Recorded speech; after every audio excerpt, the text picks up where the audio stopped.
world where our reputation is our new economy, where our measure of influence is not about the smart things we have to say, but about how many people listen to us. For some of us, our follower count has become the new bank balance of our authority. And whether we like it or not, this happens at every stage of our career.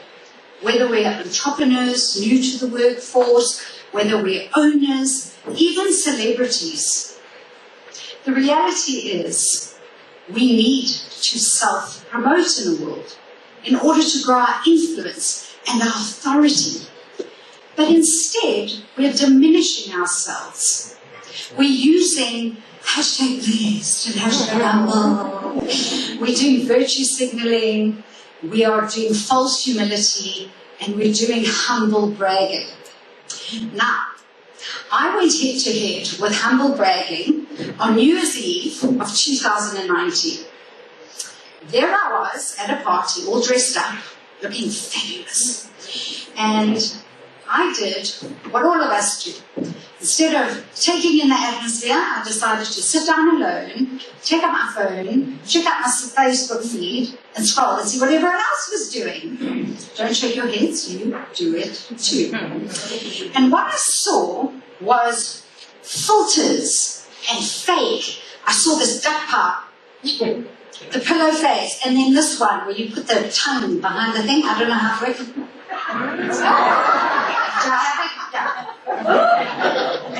With wording and hashtags such as hashtag blessed in Ibiza, hashtag love of my life, hashtag my favorite humans, bring in the new year. And it was obscene.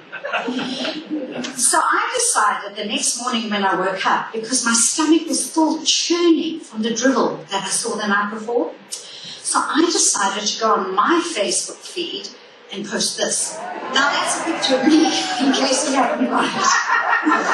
My son actually took this picture. And I posted about how we have moved from an authentic place to fake. Aren't we tired of the filters, the glitzy glamour of looking all the same? All filtered fillers. What are we doing for our future generations? We're poisoning them. Yeah. Isn't it time to be authentic? So it was then and there that I decided to go to war with fake. Because we have been taught since we were very young the expression, right?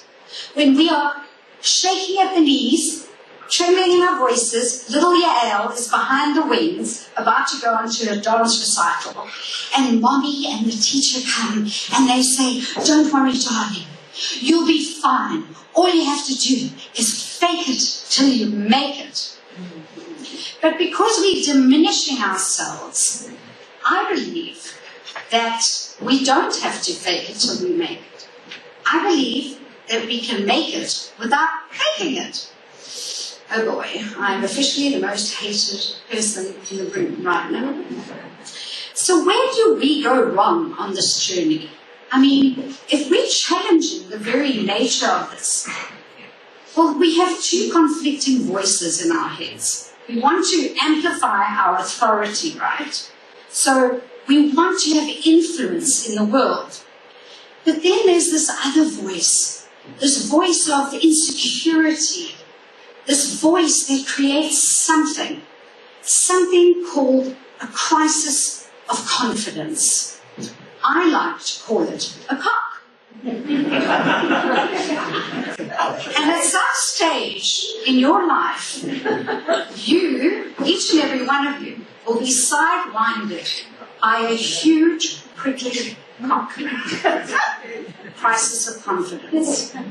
Even Reese Witherspoon had a crisis of confidence occasion. She was filming Walk the Line, and every day she went onto set completely in a state, in crisis. She was so insecure, she actually tried to get out of her contract.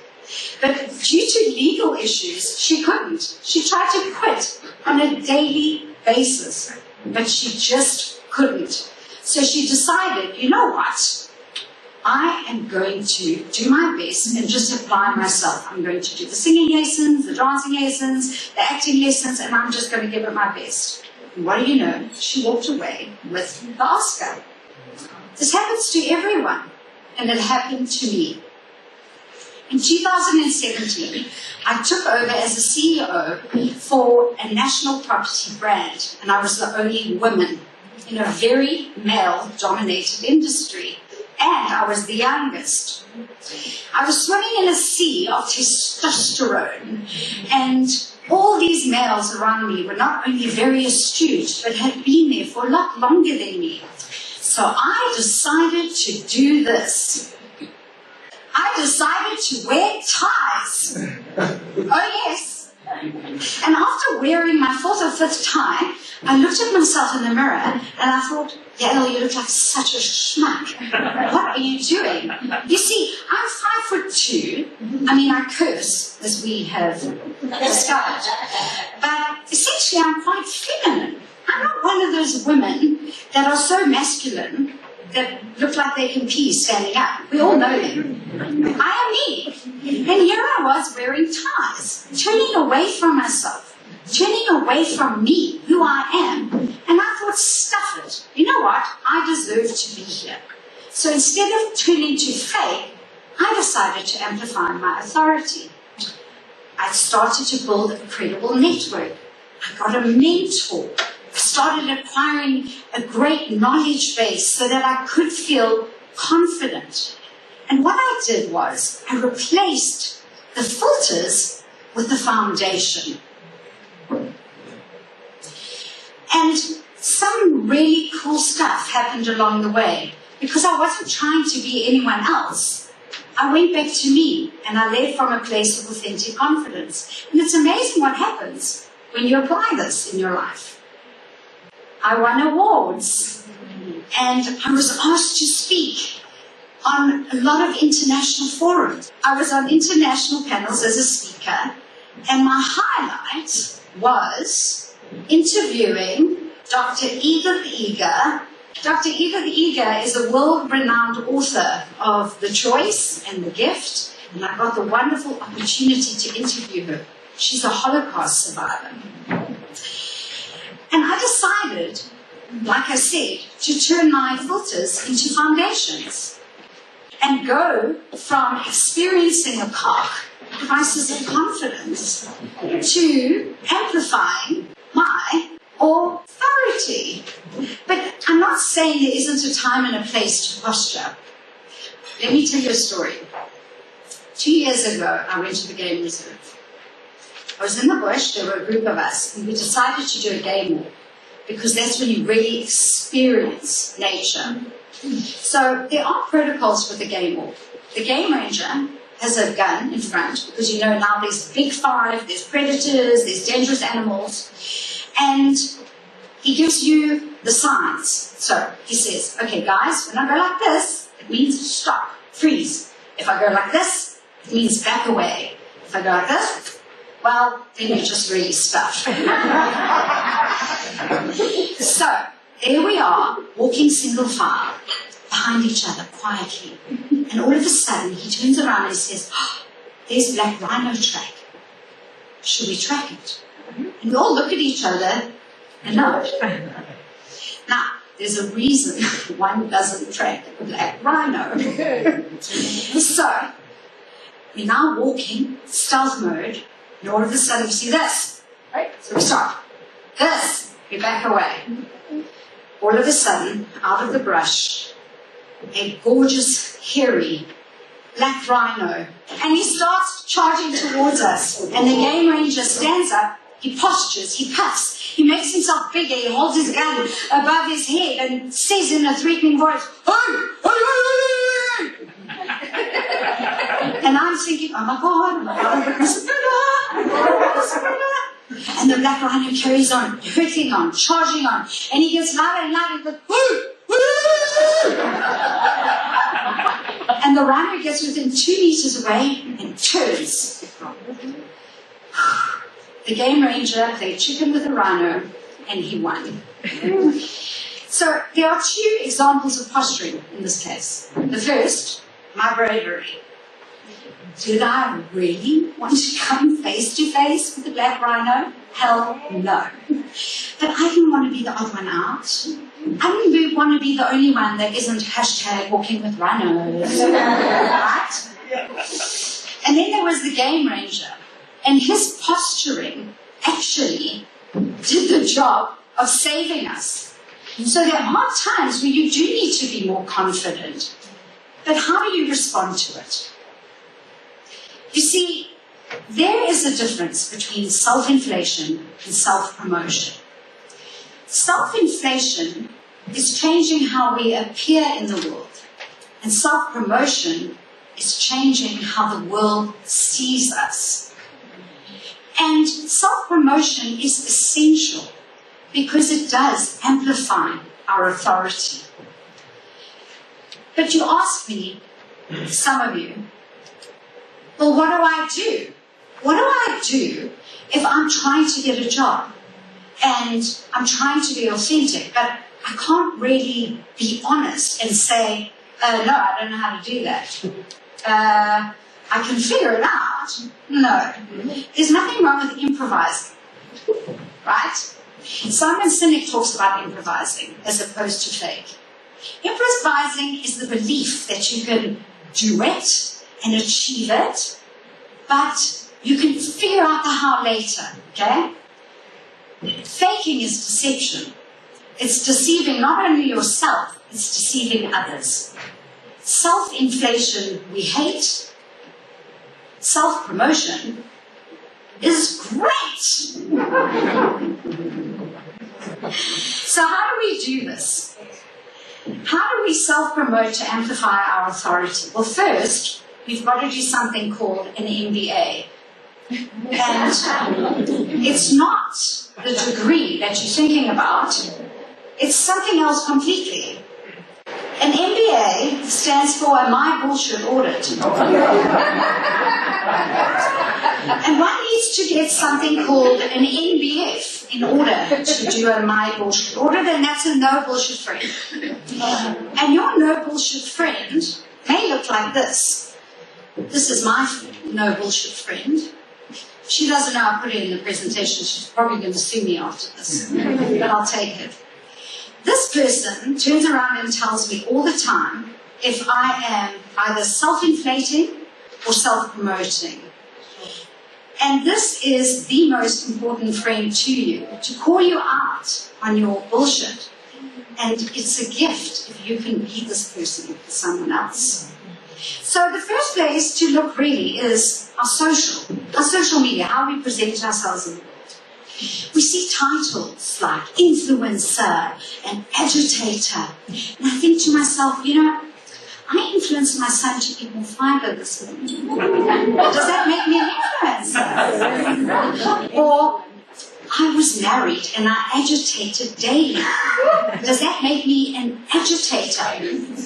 My NBF called me out on my own LinkedIn profile. I had mental health advocate, real estate leader, activist. She said, Yael, are you really an activist or are you passionate about causes? I said, you know what, you're right. Nelson Mandela is an activist. I'm just passionate about causes. The other day I saw a post or a title that said, 7 times entrepreneur. Isn't that like saying you're 7 times human? And also, doesn't one think, maybe you failed at 6 businesses, and this is your 7th?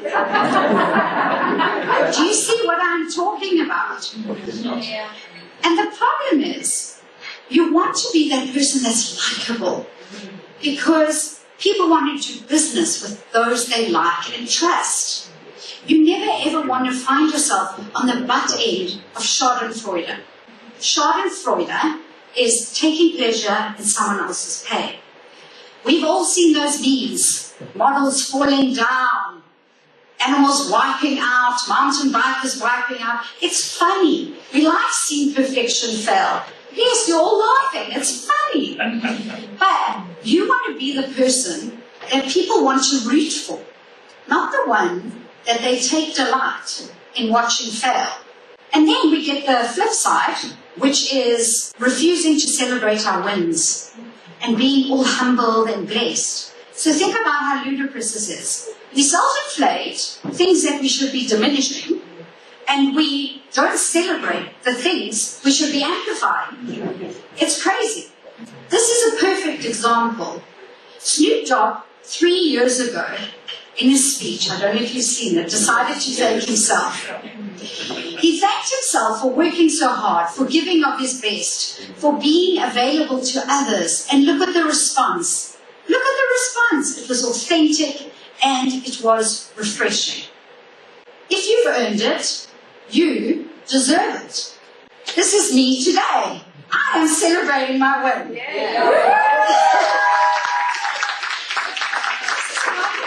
It's a TEDx talk. You know, it's cool. It's cool. Like I said, if you earn it, you deserve it. So lesson number 1, celebrate your wins. Lesson number 2, turn your filters into foundations. And lesson number 3, turn your cock into an AOA. Amplify your authority.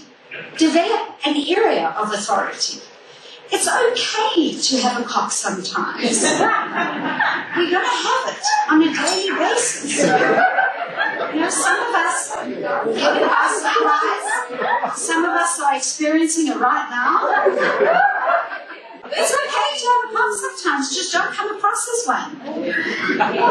Just don't come across as one. So if you focus on filtering your stuff to foundations, amplifying your authority, get your NBF, do your My Bullshit audit, put yourself out in the world, get mentors, celebrate, stop diminishing your wins. This is a time for you to celebrate. And after all of that, if you don't like who you are in the world, don't change it with a filter, change it with a foundation. Perhaps we can give ourselves time and effort to actually be ourselves again, to actually appreciate and celebrate and bring our authentic selves back into fashion. I'm Yael Geffen, and I deserve to be here.